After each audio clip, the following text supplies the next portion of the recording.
तो वो बेटी जो अपने बाप के लिए रहमत हो, जन्नत की औरतों की सरदार हो, जन्नत वालों की मलिका हो, रसूल जिसको देख के खड़े हो जाया करें, बतलाओ कि रसूल के इंतकाल के बाद उस बेटी पे ऐसी कौन सी मुसीबत आई?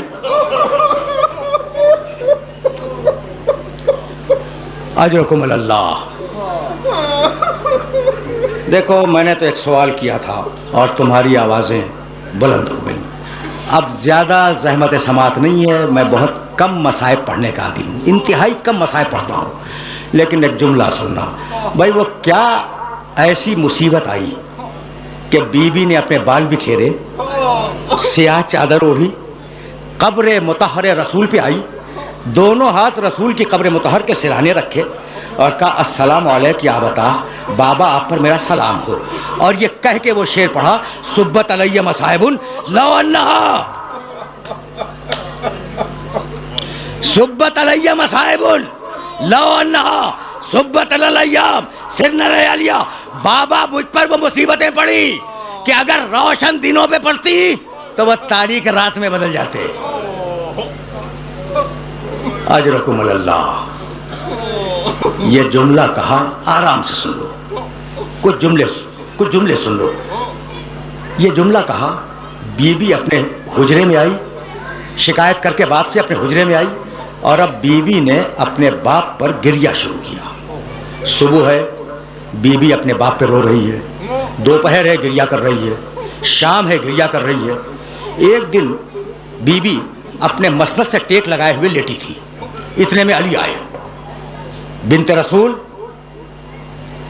आप पर मेरा सलाम हो। और बिन्ते रसूल, सुनना भाई, मदीने वालों ने आपको सलाम कहा है और कहा है कि आप अपने रोने के लिए कोई वक्त मुअज्जल कर लें, इसलिए कि आपके रोने से हमारे कारोबार दुनियावी में खलल पड़ता है। फतनफ़्फ़सत सुअदा, शहजादी ने एक ठंडी सांस ली और कहा अबुल हसन, मदीने वालों से कह दें कि उनके रसूल की बेटी उन्हें ज्यादा दिन परेशान नहीं करेगी। अबुल हसन, कह दें कि उनके रसूल की बेटी उन्हें ज्यादा दिन परेशान नहीं करेगी। अबुल हसन, ये पैगाम तो था मदीने वालों के लिए, और आपसे एक ख्वाहिश ये है कि आप मेरे लिए जन्नतुल बकी में एक हुजरा बना दें जिसमें मैं अपने बच्चों को लेकर जाया करूं और अपने बाबा पे गिरिया करूं। अली ने अपने हाथों से जन्नतुल बकी में एक हुजरा बनाया। बीबी का, जिसका नाम बैतुल हुज़्न है, बीबी का यह दस्तूर था कि सुबह सवेरे अपने बच्चों को लेकर उस हुजरे में तशरीफ ले जाती। हसन, हुसैन, ज़ैनब, उम्मे कुलसूम। दोपहर तक बैठकर अपने बाबा पे गिरिया करती, दोपहर में अपने बच्चों को लेके आती, खाना खिलाती, हवाए ज़रूरी से फारिग करती, उसके बाद फिर बच्चों को लेके जाती, शाम को फिर वापसी होती। दिन गुजरे, हफ्ते गुजरे, महीने गुजर गए। अब जुमला सुनना, एक दिन बीबी अपने बच्चों के साथ घर में दाखिल हो रही थी और अली घर से बाहर जा रहे थे। एक मर्तबा अली की निगाह पड़ी शहजादी के चेहरे पर, कहने लगे कि बिन्ते रसूल, जिस दिन से आपके बाबा का इंतकाल हुआ है उस दिन से मैंने आपके चेहरे पर खुशी नहीं देखी। ये आज आपके चेहरे पर खुशी के आसार कैसे हैं? बीबी ने ठंडी सांस ली और कहा अबुल हसन, क्या पूछते हो? रोते रोते मुझे नींद आ गई थी। मेरा बाबा मेरे ख्वाब में आया, उसने मुझे अपने सीने से लगाया, मेरे सर पे हाथ फेरा और कहा कि बेटी, तेरी मुसीबतों के दिन अब खत्म हो गए। तो अबुल हसन, ये जो तुम चेहरे पे खुशी देख रहे हो, ये मेरे बाबा से मिलने की खुशी है। आराम आराम से कुछ जुमले सुन लो। मैं जाहिर है कि तवील मसाइब नहीं पढ़ा करता, लेकिन जब बात आ गई है तो जी चाहता है कि दो जुमले शहजादी के सिलसिले में अर्ज करूं और तुमसे इजाजत ले लूं। ये कहकर बीबी हुजरे में दाखिल हुई और ये कहती हुई दाखिल हुई कि अबुल हसन, मेरी ख्वाहिश ये है कि आज आप मेरे पास बैठ जाएं ताकि मैं वसीयतें कर सकूं। अली बाहर जा रहे थे, पलट आए। हुजरे में आए, कहा अबुल हसन दोनों बच्चियों को कनीज के हवाले कर दें ताकि बच्चियां कनीज के साथ चली जाएं, मुझे आपसे वसीयतें करनी है। और दोनों बेटों से कहें कि जाएं नाना की कब्र मुतहर की जियारत के लिए। बच्चियां गईं कनीज के पास, हसन और हुसैन गए नाना की कब्र की जियारत के लिए। शहजादी ने कहा अबुल हसन दरवाजे को बंद कर दे। अली ने दरवाजा बंद किया, आकर शहजादी के पास बैठ गए। कहा बिन्त रसूल अपनी वसीयतें बयान करें। कहा अबुल हसन मेरी पहली वसीयत तो यह है कि अगर मेरी खिदमत में कोई तकसीर हो गई हो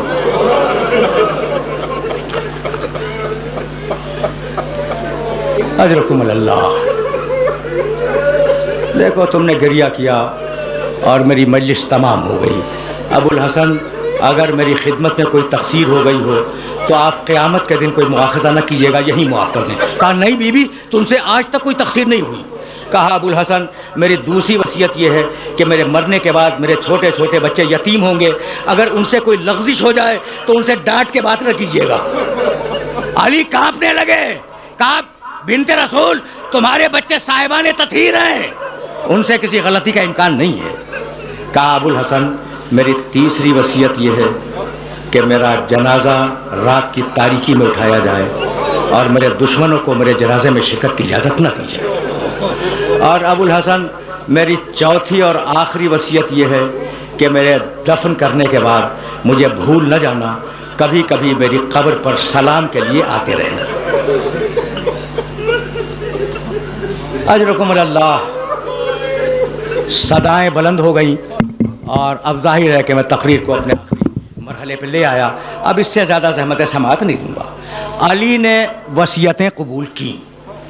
एक मरतबा अली ने रो के कहा कि बिन्त रसूल तुम्हारी वसीयतें तो मैंने कबूल की, लेकिन अब मेरी भी कुछ वसीयतें हैं, उन्हें कबूल करो। पहली वसीयत तो ये है कि मैं जब तुम्हें ब्याह के लाया तो मैं मुफलिस था, तुम्हारी खिदमत का हक अदा न कर सका, तो अपने बाबा से मेरी शिकायत न करना। मेरी दूसरी वसीयत ये कि अपने बाबा को मेरा सलाम पहुंचा देना और उन्हें बता देना कि उनकी उम्मत ने मेरे साथ क्या किया।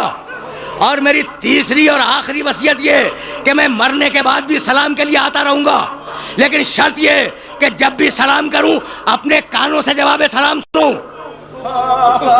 बीबी ने वसीयतें कबूल की। अली और फातिमा, रावी बयान करता है, अली और फातिमा बैठे हुए गिरिया कर रहे थे कि इतने में जोर जोर से दरवाजा पीटने की आवाज आई। बस आखिरी जुमला सुनना और मुझे इजाजत देना।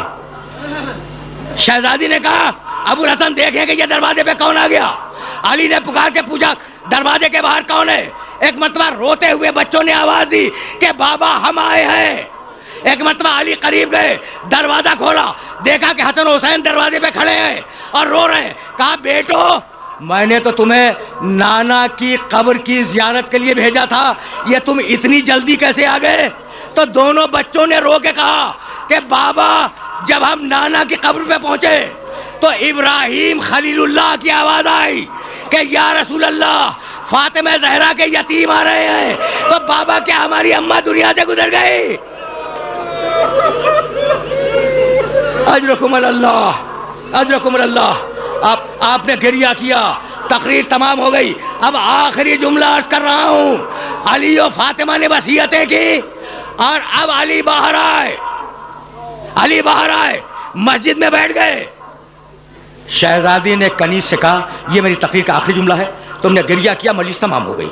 और तुम जानते हो कि मैं तवील मसाइब नहीं पढ़ा करता, आज मैंने बहुत बहुत मसाइब पढ़ दिए, फकत आखिरी जुमला सुनो और मुझे इजाजत दे दो। अली मस्जिद में आके बैठ गए। बीबी ने कनीज से कहा कि मैं अब हुजरे को बंद कर रही हूं, जब तक जिक्र इलाही की आवाज आती रहे उस वक्त तक समझना कि मैं जिंदा हूं, और जब जिक्र इलाही की आवाज बंद हो जाए तो जाकर अली को इत्तला दे देना। कनीज दरवाजे के बाहर बैठ गई। एक मर्तबा जिक्र इलाही की आवाज बंद हुई, कनीज दौड़ती हुई मस्जिद में आई।